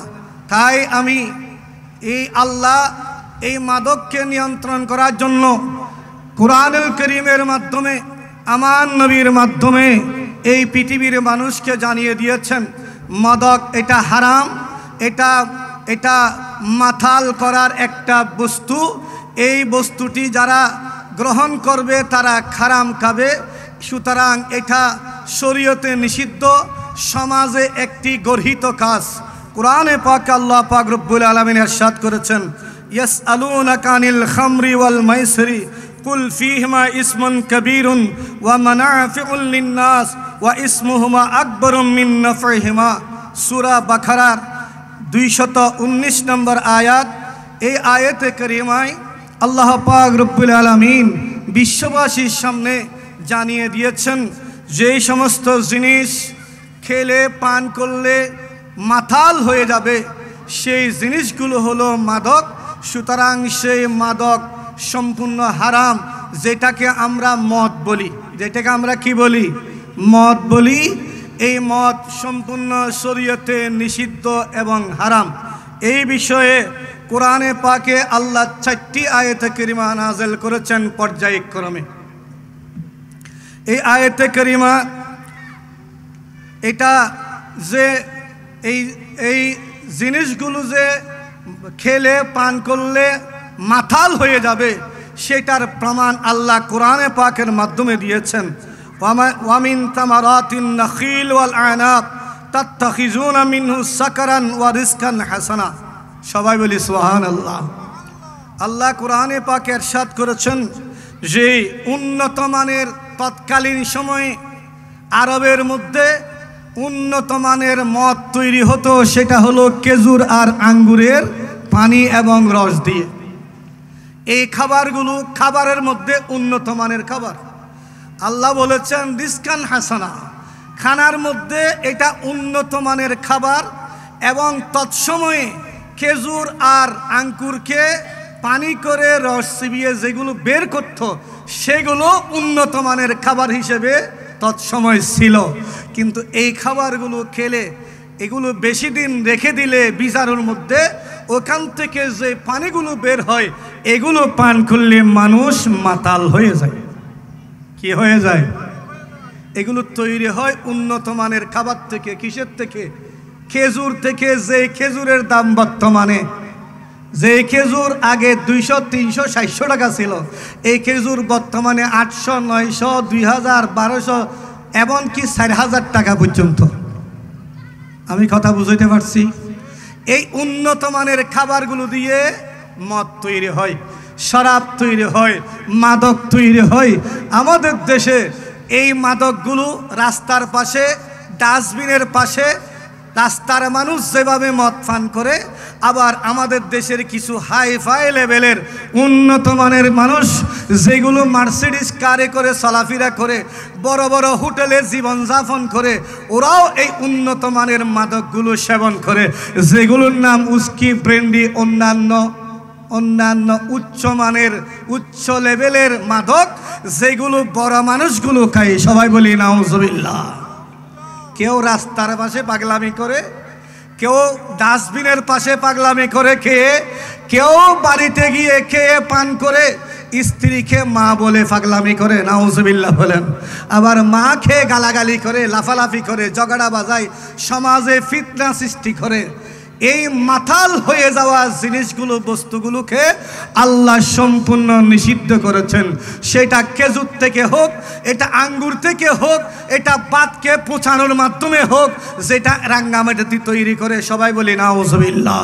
এই মাদক জাতীয় দ্রব্য যেগুলো পান করলে মানুষ পাগল হয়ে যায়, মাতলামি করে, এগুলো উন্নত মানের হোক এবং নিম্নমানের হোক, সবগুলো সম্পূর্ণ হারাম। সবগুলো কি হারাম। একদিন সাহাবায়ে কেরামদের থেকে একদল, তখন এই মদ পান করার ব্যাপারে কোনো আয়াত নাজিল হয় নাই। শরীয়তে মদের নিষিদ্ধ, ইসলামের প্রাথমিক যুগে নিষিদ্ধ হওয়ার ব্যাপারে কোনো আয়াত নাজিল হয় নাই। খেজুর দিয়ে, আঙ্গুর দিয়ে এই পানিগুলো তৈরি করে ওরা বক্ষণ করতেন, হালকা ফাতলা মাতলামিও করতেন। সাহাবায়ে কেরাম নতুন মুসলমান হলেন, তখন তাদের থেকে একদল একটি দাওয়াতে আব্দুর রহমান ইবনে আউফ রাদিয়াল্লাহু তাআলা আনহুর গড়ে, এবং ওদেরকে এক জায়গায় দাওয়াত করা হলো, কয়েকজন সাহাবী। ওরা খানা খাওয়ার পরে এই আঙ্গুর এবং খেজুরের তৈরি করা এই মাদক যেগুলো খেয়ে মাতলামি করে, এগুলো খাবারের নিয়ম অনুসারে খাবারের পর ওরা পান করলেন। পান করার পরে ওরা নামাজে গেলেন। এগুলো পান করে কোথায় গেলেন? নামাজে। এটা আপনারা বুঝে নেবেন, শরীয়ত এখনো এই জিনিসের ব্যাপারে নিষিদ্ধ আয়াত নাজিল হয় নাই। এগুলো খেয়ে যখন পান করে নামাজে গেলেন, তারা নামাজের মধ্যে যিনি কেরাত পড়িয়েছেন, ইমামতি করেছেন, তিনি সূরা কাফিরুন দিয়ে নামাজ শুরু করেছেন। কি দিয়ে? সূরা কাফিরুন, কুল ইয়া আইয়ুহাল কাফিরুন। এই সূরা কাফিরুনের মধ্যে শুরু থেকে শেষ পর্যন্ত 4টি লা আছে। কয়টি লা? কুল ইয়া আইয়ুহাল কাফিরুন লা আ'বুদু মা তা'বুদুন। শেষ পর্যন্ত কয়টি লা আছে? 4টি লা। এই 4টি লার মধ্যে একটি লাও উল্লেখ করে নাই। লা আ'বুদু মা তা'বুদুন, এটা কাফেরদের ব্যাপারে নাযিল হয়েছে। কাফেরদেরকে উদ্দেশ্য করে বলা হয়েছে যে হে কাফেরগণ, আমার নবীকে বলেছেন নবী আপনি এটা বলুন যে কাফেরদেরকে উদ্দেশ্য করে বলা হয়েছে যে কাফেরগণ, আমরা ওই আল্লাহর ইবাদত করি না, ওদের ইবাদত আমরা করি না, যাদের ইবাদত তোমরা করো। লা আ'বুদু মা তা'বুদুন। কাফেররা ইবাদত করে কার? মূর্তির। ওরা লাত মান্নাত উজ্জার কি করে? ইবাদত করে। কিন্তু মুসলমানরা ওদের ইবাদত করে না। আয়াতের মধ্যে সেটাই। এখন লা যখন বাদ দিয়েছে, লা যখন আয়াত থেকে বাদ পড়ে গেছে, তখন আয়াতের অর্থ কি হয়ে গেছে? উল্টা হয়ে গেছে। আয়াতের অর্থ কি হয়ে গেছে? আবুদু হয়ে গেছে। যেখানে লা আবুদু বলা দরকার, নাউজুবিল্লাহ বলেন, সেখানে কি হয়ে গেছে? আবুদু। আমরা ওই আল্লাহর ওদের ইবাদত করি যেটার ইবাদত তোমরা করো। এখন কথা সেম হয়ে গেছে। যেখানে না বলা হয়েছিল প্রথম সেন্টেন্সে, এই কথা যখন আসলো তখন আল্লাহ পাক রব্বুল আলামিন এই আয়াতে কারিমা নাযিল করে প্রাথমিক নিষেধাজ্ঞা জারি করলেন। কোথায়? নামাজে। আল্লাহ বললেন ইয়া আইয়ুহাল্লাযীনা আমানু লা তাকরাবুস সালাতা ওয়া আনতুম সুকারা। ঈমানদারের উপর আল্লাহ আয়াতে কারিমা নাযিল করে প্রথম নামাজে নিষেধাজ্ঞা জারি করলেন। আল্লাহ বললেন হে ঈমানদার বান্দা, তোমরা যখন নামাজে যাবে, নামাজের পূর্বে এমন বস্তু তোমরা পান করবে না যেগুলো পান করলে তোমাদের মাতাল হয়ে যাবে, তোমাদের মাথা ঠিক থাকবে না, তোমাদের জ্ঞান ঠিক থাকবে না, আকল ঠিক থাকবে না। এরকম বস্তু তোমরা পান করবে না। তাহলে মাতাল হয়ে যাওয়া বস্তু কি? যেগুলো পান করলে মাতাল হয়ে যায় সেগুলো কি? মাদক। আল্লাহ প্রথমে ইসলামের প্রাথমিক যুগে হঠাৎ সেই মদ বন্ধ না করে পর্যায়ক্রমে তাদেরকে যেখানে অ্যাভেলেবেল খানার পরে সবাই খায়, আমাদের দেশে হাই লেভেলের মানুষগুলো উন্নত মানের যেগুলো আমরা মনে করি বড় বড় গাড়িতে করে চলাফেরা করে রাস্তা দিয়ে যাওয়ার সময় মানুষ ওদেরকে সেলিউট দেয়, ওই মানুষগুলো খাবারের পরে বেশিরভাগ, সবাই না, সবার কথা বলছি না, যারা খায় আবার রাতের বেলায় অনেক সময় ব্যবসা বাণিজ্য ছেড়ে ওরা পার্টিতে যায়। পার্টির মধ্যে সেই দ্রব্যগুলো যেগুলো খেলে মাতাল হয়, এই খাবারগুলো উস্কি নামে, ব্র্যান্ডি নামে, বিভিন্ন নামে ওরা খেয়ে মাতলামি করে ঘরের মধ্যে আসে। সবাই বলি নাউজুবিল্লাহ। আল্লাহ পাক রব্বুল আলামিন বলেছেন হে আমার বান্দারা, তোমরা নামাজে যাওয়ার আগে এই মাতলামি করা বস্তুগুলো এগুলো পান করবে না। প্রিয় হাজরিন, কিন্তু সাহাবায়ে কেরামদের মধ্যে এমন কিছু সাহাবী আছে যারা আল্লাহর কাছে প্রার্থনা করছে, আল্লাহ এই বিষয়গুলো যেগুলো পান করলে মানুষ নামাজে নয় স্বাভাবিকভাবে মাতলামি করে, এই বিষয়গুলো, মাদকগুলো আল্লাহ তুমি তাড়াতাড়ি হারাম করে দাও, নিষেধ করে দাও। সুবহানাল্লাহ। এখান থেকে কয়েকজন সাহাবীদের মধ্যে ওমর আল ফারুক রাদিয়াল্লাহু তাআলা আনহু একজন। হযরত ওমর রাদিয়াল্লাহু আনহু একজন সেই সাহাবায়ে কেরামদের মধ্যে থেকে যে অসংখ্য সাহাবী আল্লাহর দরবারে গিয়ে হযরত ওমর এবং আরো অনেক সাহাবী আমার নবীর কাছে গিয়ে প্রশ্ন করলেন, ইয়া রাসূলুল্লাহ, আমার নবীর দরবারে গিয়ে প্রশ্ন করলেন শরাব সম্পর্কে আপনার মতামত, আল্লাহর মতামত আমাদেরকে জানান, আপনার মতামত কি? তখন আল্লাহ পাক রব্বুল আলামিন আমার নবীর দরবারে জিবরিলকে পাঠিয়ে দিয়ে সেই শরাব সম্পর্কে জানিয়ে দিলেন। ইয়াসআলুনাকা আনিল খামরি ওয়াল মাইসিরি কুল ফীহিমা ইসমুন কাবীরুন ওয়া মানাফিউল লিন-নাস ওয়া ইসমুহুমা আকবারু মিন নাফইহিমা। প্রিয় হাজরিন, আল্লাহ পাক রব্বুল আলামিন আয়াত নাজিল করলেন, হে আমার নবী, আপনার কাছে সাহাবায়ে আমরা প্রশ্ন করে জানতে চাচ্ছেন খমর সম্পর্কে, মাইসার সম্পর্কে, জুয়া সম্পর্কে। আপনি বলে দিন কুল ফিহিমা ইসমুন কবীরুন। আপনি তাদেরকে ঘোষণা করে বলুন যে এই জুয়া এবং মদ এবং জুয়া এগুলো বড় একটি অপরাধ, জুয়া খেলা বড় অপরাধ এবং শরাব পান করো কবিরা গুনাহ। সবাই বলি নাউজুবিল্লাহ। জুয়া খেলো কবিরা গুনাহ এবং শরাব পান করো কি কবিরা গুনাহ। মানাফিউল লিন্নাস, এগুলোর মধ্যে মানুষের উপকার আছে, এগুলোর মধ্যে কি আছে? মানুষের উপকার আছে। তবে ইসমুহুমা আকবরুম মিন নাফিহিমা, যতটুকুন কি আছে এই ফজিলত আছে, যতটুকুন লাভ আছে, যতটুকুন ফায়দা আছে, তার সাথে বেশি ক্ষতি আছে।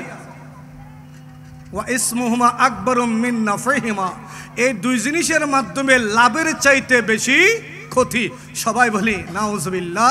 আল্লাহ আমাদের সবাইকে বুঝার এবং জানার তৌফিক দান করুক। সবাই বলুন আমিন।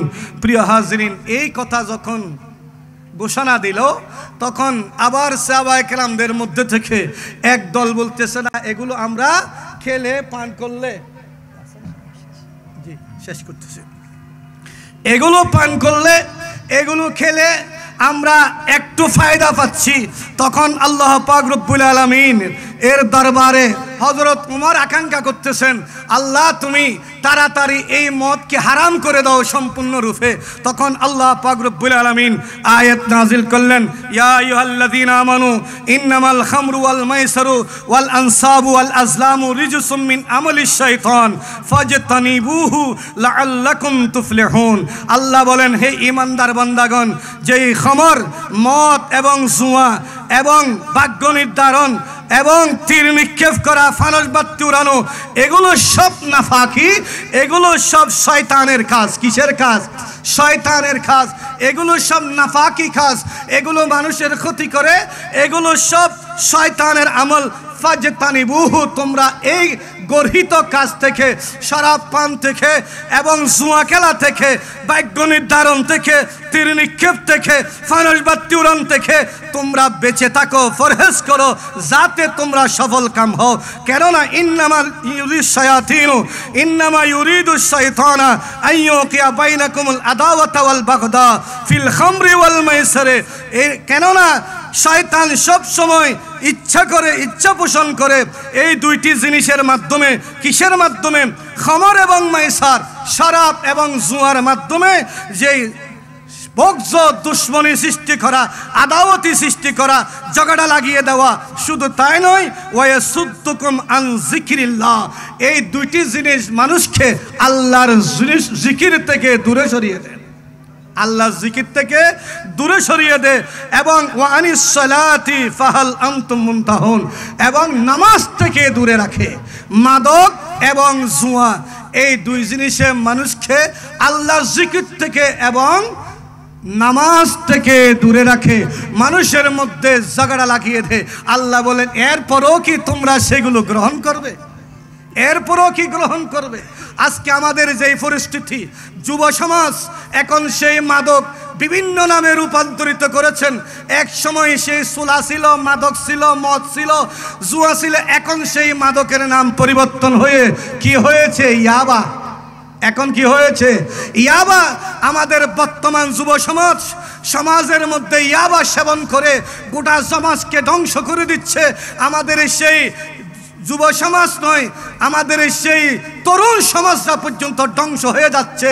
এবং সে তরুণ সমাজটা এখন নীরবে, স্কুলের ছাত্ররা, কলেজের ছাত্রছাত্রীরা, এলাকার যুব সমাজ, তরুণ সমাজ নীরবে আমাদের মা বাবার অজান্তে টাকা পয়সা চুরি করে সেই ইয়াবা সেবন করছেন। সেই ইয়াবা সেবন করে নিজের মাথাকে পাগল বানিয়ে ফেলছেন। শুধু পাগল নিজেরাই হচ্ছে না, গোটা সমাজকে পাগল বানিয়ে দিচ্ছেন। ওরা সেই ইয়াবা সেবন করে খুন খারাপি করছেন, সন্ত্রাসী কার্যকলাপ করছেন, মানুষের পকেট মারতেছেন, ডাকাতি করতেছেন।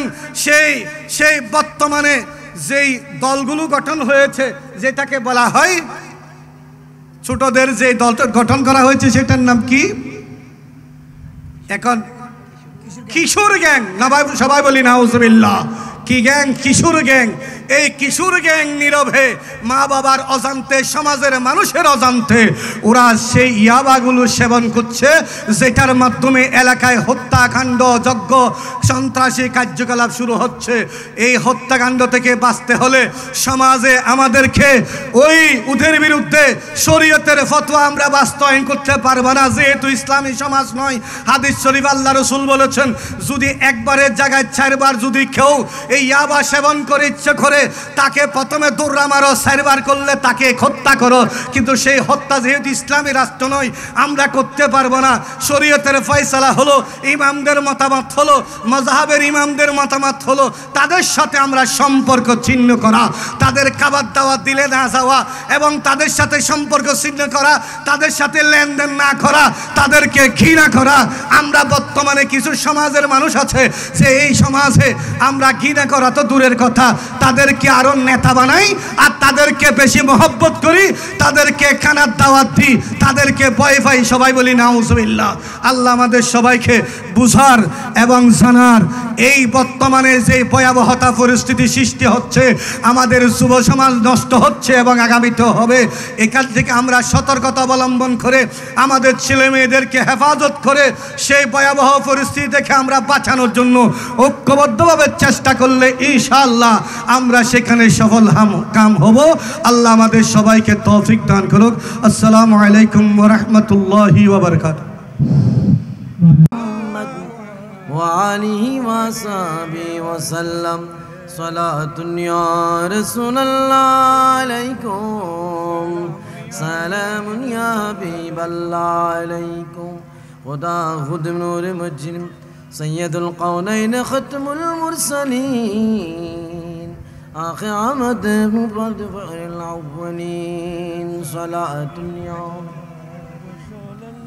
عليكم سلام يا حبيب الله عليكم الصلاة والسلام عليك مني وصلاتي يا رسول ليس لحسن العمال كيف نجاتي يا رسول صلاة يا رسول الله عليكم سلام يا حبيب الله الله الله الله لا إله إلا هو الله الله الله لا إله إلا هو أول آخر सब कुछ जाने देख करीब بعيد गैब की खबरी देने वाला अल्लाह का प्यारा हबीब नबी जी अल्लाह अल्लाह अल्लाह ला इलाहा इल्ला हु अल्लाह ला अल्लाह ला इलाहा इल्ला हु अल्हम्दुलिल्लाह महान रब्बुल आलमीन আলিশান দরবারে বেখত বেশুমার সে জারজ করছে সকল ঈদের সেরা ঈদ ঈদে মিলাদুন্নবী সাল্লাল্লাহু আলাইহি ওয়াসাল্লাম উদযাপন উপলক্ষে ফতেহাবাদ সুন্নি ঐতিহাসিক সুন্নি কনফারেন্স ফতেহাবাদ আদর্শ বহুমুখী উচ্চ বিদ্যালয় ময়দানে আজকের মাহফিলের সম্মানিত সদরে মজলিস মীরে মজলিস আল্লামা আনসারী সাহেবের কাবলা তশরিফ এনেছেন এবং আমার আলোচনার পূর্বে যিনি আলোচনা করছেন প্রবীণ আলেম দিন আশিকানে আউলিয়া ডিগ্রি মাদ্রাসা সম্মানিত আরবি প্রভাষক হযরত মাওলানা রফিকুল ইসলাম তাহিরি সাহেব কাবলা মুদ্দাজুল আলী। আসলে আলোচনা যত কথা কম অত আলোচনার ভাবত্বটা বেশি, কম কথার মধ্যে কম আলোচনা। আপনারা দেখতে পাচ্ছেন এখন আসরের নামাজের সে আজানের সন্নিকট অনেক মসজিদ আসান হয়েছে। আল্লাহ রাব্বুল আলামিন পরওয়ারদিগার আজকের মাহফিলের উলামায়ে কেরাম যা ওয়াজ করবেন, উলামায়ে কেরাম যা আলোচনা করবেন, প্রত্যেক আলোচনাকে সামনে নিয়ে আল্লাহ আমাদের প্রত্যেককে কবুল করুক, আমিন। সর্বশেষ যে বিষয়বস্তু প্রত্যেক উলামায়ে কেরামকে দেওয়া হয়েছিল, আমাকেও দেওয়া হয়েছে, যে অন্তরের পরিশুদ্ধতা, এলমে দ্বীনের ফজিলত, শিক্ষার গুরুত্ব। আত্মা বললে অনেক লম্বা বাঁকা হয়ে যাবে, সংক্ষেপ। একটা হচ্ছে রুহানিয়ত, একটা ব্যাপার রয়েছে এলমে বাতিন, এলমে জাহের।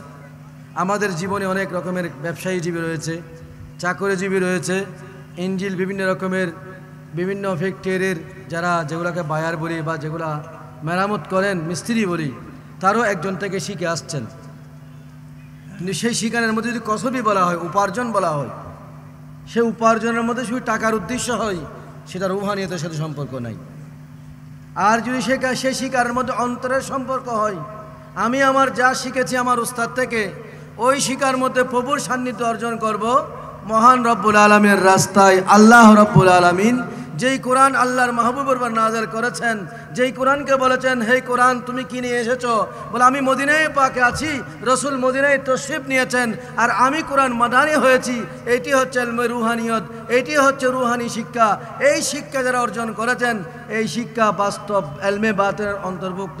অনেক সাহাবায়ে কেরাম রসুলে পাক সাল্লাল্লাহু আলাইহি সাল্লাম আসহাবে সুফফা থেকে যেভাবে অর্জন করে আসছেন, ওই আসহাবে সুফফার নমুনা থেকে আমাদের বর্তমান সেই সম্ভবত 611 সাল যেভাবে হোক না, হয়তো আমার আসলে আমি আজ 2 দিন ধরে ঘুমাইতে পারি নাই। গতকালকে আমাদের এখানকার মেহমানে আলা হয়তো উনি বলেছেন, আমাদের প্রোগ্রাম ছিল, দরবারের অনুষ্ঠান ছিল, সেদিকে কথাবার্তা হয়তো একটু ব্যতিক্রম, সেজন্য মূল কথা বললাম এই জন্য যে রসুলে পাকের আসহাবে সুফফা থেকে যে সাহাবায়ে কেরাম, আসহাবে কেরাম, তাবিন, সলফে সালিহিন, আইম্মাই মুস্তাহিদ যা অনুসরণীয় হয়েছেন, বর্তমান আমাদের কলকাতা আলিয়া, সর্বপ্রথম কলকাতা এই আলিয়া প্রতিষ্ঠান, শিক্ষা প্রতিষ্ঠানের অনুসরণটা হচ্ছে আসহাবে সুফফা তথা ইলমে রুহানিয়ত, ইলমে বাতেন, আমার রসুলের সে ইলমে শিক্ষা থেকে। বলুন না সুবহানাল্লাহ। সেটা হচ্ছে অন্তরের পরিশুদ্ধতা। সময় সংক্ষেপ, হাদিসে পাকের মধ্যে একজন তাবিন রাবি রয়েছে হযরত আমর রাদিয়াল্লাহু তাআলা। উনি রসুল থেকে শিখেন নাই, সাহাবি থেকে শিখেছেন। সাহাবি কার থেকে শিখেছেন? রসুল থেকে শিখেছেন। ওই ইলমের রুহানিয়ত, অন্তরের পরিশুদ্ধ শিখে আল্লাহর দরবারে নিজের জীবনকে উৎসর্গ করে, নিজের জীবনকে বিসর্জন করে ইলমে দিন হাসিল করে অন্যকে পাঠদান করেছেন। বলুন না সুবহানাল্লাহ। ওই ধরনের প্রতিষ্ঠান যেখানে যেখানে আছেন, ইলমে রুহানিয়ত, যে ইলমে রুহানিয়ত, ইলমে বাতিন অর্জন করে, শুধু নিজের উপার্জনের ক্ষেত্র নয়, আল্লাহর রুহানিয়ত, আল্লাহর মুনিব রহমান রহিমের সন্তুষ্টি অর্জন করে মহান মুনিবের দায়িত্ব পালন করার জন্য, আল্লাহর বান্দা আবদে মাবুদের সে দাসত্ব অর্জন করার জন্য যারা যারা পড়েছেন, ইংরেজি হোক, আরবি হোক, বাংলা হোক। কবি নজরুল একজন মহাকবি, তার আশেক রসুলের অনেক নমুনা রয়েছে, ঠিক কিনা? একটু কথা বলুন। হাজরানে মজলিস শুধু তাই নয় যে আমার বলার পরে সমাপ্তি, একেবারে শেষ ফিনিশিং আলোচনা হচ্ছে। হযরত আমর রাদিয়াল্লাহু তাআলা সাহাবী থেকে শিখেছেন।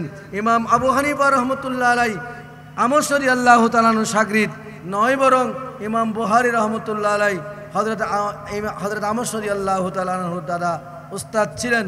এবং এরপরও হযরত আনাস ইবনে মালিক রাদিয়াল্লাহু তাআলার সাথে যার বৈঠক ছিল, হাদিসের দরস ছিল, রুহানি বৈঠক ছিল, অন্তরের পরিশুদ্ধ ছিল।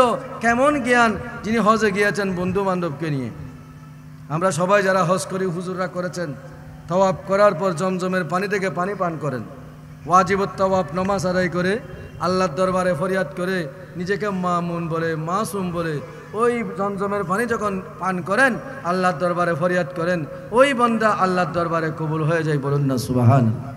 হযরত আমর রাদিয়াল্লাহু তাআলার বন্ধু বান্ধব বলেন, হুজুর আমরা তো এখানে পানি খেতে এসে নাই, আপনার অন্তরে তো রুহানিয়ত রয়েছে, রসুলের পাকের অন্তরের পরিশুদ্ধ আছেন, আপনি হয়তো আমাকে জমজমের পানি থেকে দুধ পান করাতে পারেন, আপনার অন্তরে তো রুহানিয়ত রয়েছে, আমার রসুলের অন্তরের পরিশুদ্ধ রয়েছে, নফসানিয়ত রয়েছে। সে অন্তর যাচাই বাছাই পরিশুদ্ধ করে, আপনার জ্ঞান গরিমা আপনার মধ্যে রয়েছে, তাকওয়াদারি আপনার মধ্যে রয়েছে। আমরা সাধারণ জমজমের পানি পান করব না। আমরা দেখছি এখানে কূপের ভিতর জমজমের পানি আছে, কিন্তু আমরা জমজমের পানি পান করব না। আপনার অন্তরে আমার রসুল এশকে রসুল রয়েছে, অন্তরের পরিশুদ্ধের এলম রয়েছে। এলম সে থাকার কারণে আমরা সাধারণ পানি পান করব না। বলুন না সুবহানাল্লাহ। উনি বন্ধু বান্ধবকে বললেন, বলে তোমরা পান করো ডুল। তখন তো আর পানির ট্যাপ ছিল না, ডুল ছিল। ডুল নিয়ে আসলেন, বলে পান করো। যারা দুধের চাহিদা ছিল, দুধের বনের হাঁস ছিল, দুধের প্রাসানির বাপ ছিল, দুধ পান করার চাহিদা ছিল, তারা দুধ পান করে ফেললেন। আরেকদল সাহাবী, আরেকজন ওনার বন্ধু বলেন, তাবিনগণ, হুজুর আপনার অন্তরে এশকে রসুল রয়েছে, সে ইলমে তাকওয়ার শিক্ষা অর্জন করেছেন, আল্লাহর তাকওয়াদারি হয়ে আপনি আমাদেরকে নিয়ে আসছেন, আমরা দুধ পান করব না, আমরা মধু পান করব। বলুন না সুবহানাল্লাহ। কূপের ভিতর কি পানি আছে না দুধ আছে? আপনারা একটু কথা বলেন না। সাধারণ পানি। হযরত আমর রাদিয়াল্লাহু তাআলা আবার ডুলের ওই ডুল বালতি ভিতরে দিয়ে টেনে রশি দিয়ে টেনে বলো, কার কার মনের সে পিপাসা আছে, মনের কি চাহত রয়েছে, তোমরা আল্লাহর দরবার থেকে নিয়ামত এই দুধ পান করো। বলুন না সুবহান। ওই দুধ পান করে ফেললেন। সেজন্য যাক, আমার আসলে ঘুমাই নাই এই পর্যন্ত, আমি আসছে না, কিন্তু একটা কথা বলার মাঝখানে একটা বিষয় বলার আরজ ছিল।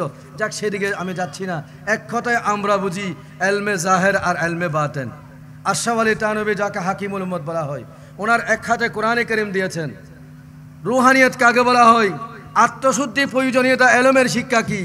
যে প্রতিষ্ঠানে আত্মশুদ্ধির এলম নাই, সেখানে আমার হুজুর বলেছেন মাদক বিরোধী বিভিন্ন রকমের এই ধরনের কর্মকাণ্ড লিপ্ত আছে। কেন নাই? ওই শিক্ষা উনি মাস্টার্স পাস করে, উনি অনার্স পাস করে ভালোর দিকে যায় নাই। ওয়ামিনান নাস মাইয়াশতারি লাহুয়াল হাদিস, ওই লাহুয়াল হাদিসের দিকে চলে গিয়েছে, আল্লাহর দিকে বিমুখ করেন নাই, মহান রব্বুল আলামিনের দিকে আকৃষ্ট করেন নাই। কেন? তার জ্ঞানের মধ্যে আত্মসিদ্ধি জ্ঞান অর্জন করতে না করার কারণে ওই এলাকার বন্দা, আমার ফতেহাবাদ হোক অন্য এলাকার ছেলে হোক, ওই আত্মশুদ্ধি জ্ঞান অর্জন করতে না পারার কারণে ওই বন্দা কালামিস্ট রয়েছে, কলমের কালি রয়েছে, কলমের কালিকে যথাযথ কি করতে পারে নাই, সুন্দরভাবে তিনি পর্যবেক্ষণ করতে পারেন নাই। আল্লাহ আমাদের কবুল করুক, বলুন না আমিন। হাজরানে মুজিদ, শুধু তাই নয়, মনম আদনা সানা খানে মোহাম্মদ, গোলামে আজ গোলামানে মোহাম্মদ। আমার রসুলের সে গোলামটা হচ্ছে পরিপূর্ণতার একটা বিষয়। আমার খাজা গরিবে নমাজ সমগ্র বিশ্ববাসীকে পরিচয় করে দিয়েছেন। গঞ্জে বখশে ফৈজ আলম মজহারে নূরে খুদা, না কে সেরম পীরে কামেল কামেলের রহনুমা। আমি আমার রসুলের অন্তরের পরিশুদ্ধা খাজা গরিবে নমাজ উসমানে খারুনি রাদিয়াল্লাহু তাআলা আনহুর সাথে মদিনায়ে পাকে গিয়েছিলাম, গৌসে বগদাদ দরবারে গিয়েছিলাম। আমার গৌসে বগদাদ আমাকে অন্তরে পরিশুদ্ধ দিয়েছেন। ওই পরিশুদ্ধের মাধ্যমে আমি বলে দিলাম, হে দাতাগঞ্জের দরবার, আপনার দরবার হচ্ছে গঞ্জে বখশে ফৈজ আলম। এমন হজিরা, এমন ফ্যাক্টরি, কোনো মানুষ যদি এসে পরিপূর্ণ হয়ে যাবে, অপরিপূর্ণ হবে না। বলুন না সুবহানাল্লাহ। হাজরানি মুজিদ, শুরু তাই নয়, একেবারে শেষ ফিনিশিং আলোচনা হচ্ছে রুহানিয়ত এলমে বাদ। আমি প্রথমে বলেছিলাম একটা হচ্ছে উপার্জন, এলমে কসবি, এলমে আতাই। মুফতি আরহান নঈমী শাহ হুজুর রহমতুল্লাহ আলাইহির শাগরিদ অনেক আছেন।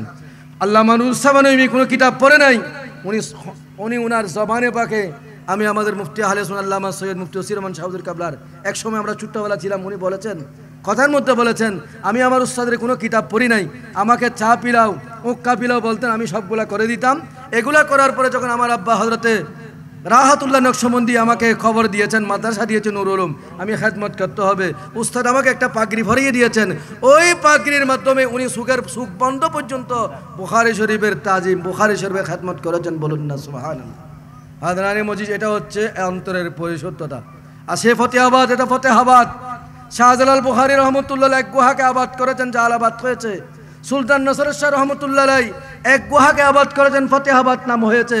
এখানেও অন্তরের পরিশুদ্ধতার একটা, যে শাহজালাল বুখারীর খতিবে মুকাররম আজকে আমাদের মাহফিলের সম্মানিত মীরে মজিদ উনি আছেন, হয়তো ওনারা আমার চেয়ে আরও ভালো করে জানবেন। এই জালালাবাদ এবং ফতেহাবাদের অন্তর্ভুক্ত, সেখানেও অন্তরের পরিশুদ্ধতার যে এলমের গুরুত্ব, সে এলম জীবনযাপন করে অর্জন করে আমাদেরকে ফতেহাবাদের নাম, আমাদেরকে স্লোগান দেওয়ার সুযোগ করে দিয়েছেন। ওই সমস্ত আউলিয়া কেরাম সুফি দরবেশকে এই ঐতিহাসিক ফতেহাবাদ সুন্নি কনফারেন্স আজকে আমাদেরকে উপহার দিয়েছেন বাস্তব রুহানিয়াতের এলম। বলুন না সুবহানাল্লাহ। শেষ বিষয়টা যেটা বললাম, আশরাফ আলী থানভীকে এক হাতে জুব্বা দিয়েছেন আমার রাসূল পাকের, এটা সুফিজম, রুহানিয়ত, এটাকে বলে অন্তরের পরিশুদ্ধতা। আর এক হাতে আমার রসুলের কোরআন দিয়েছেন। যে বললাম মক্কায় মুকাররমায় কোরআন গিয়েছেন, কোরআন তুমি কি নিয়ে এসেছো? কোরআন বললেন, আমি লা উকসিমু বিহাযাল বালাদ, যার শহরের নামে আমাকে সাক্ষী দেওয়া হয়েছে, আমার নামে কসম করেছেন, আমি কোরআনকে কোরআন বলেছেন। ওই মক্কায় মুকাররমায় রসুল তশরিফ নিয়েছেন, রসুল অবস্থান করছেন, ছেলেরা যাতে পড়তে পারে সূরাতুল মক্কিয়া, সূরাতুল মাদানিয়া। ওই মক্কিয়া যখন তেলাওয়াত করবে, আমার রসুল যার উপর আমি নাজিল হয়েছি, নাজিলকৃত রসুল মক্কায় মুকাররমায় তশরিফ আছেন বলে আমি রসুল কোরআনে করিম, আমি কোরআনে করিম মক্কায় মুকাররমায় নাজিল হয়েছি। সাহেবে কোরআন মক্কায় মুকাররমায় কোথায়? বলুন না কোথায়? মক্কায় মুকাররমায়। এটাকে বলা হয় রুহানিয়ত, এটাকে বলা হয় তাকওয়াদারি, অন্তরের পরিশুদ্ধতা। সাহাবায়ে কেরাম, তাবিঈন, সলফে সালিহিন, আইম্মায়ে মুজতাহিদিন সবাই অন্তরের পরিশুদ্ধ অর্জন করে এলম অর্জন করেছেন। সে এলম দিয়ে আমাদেরকে ডাক দিয়েছেন, এটাকে বলা হয় আহলে সুন্নাত ওয়াল জামাত। এই সুন্নি কনফারেন্স আমাদেরকে উপহার দিয়েছেন।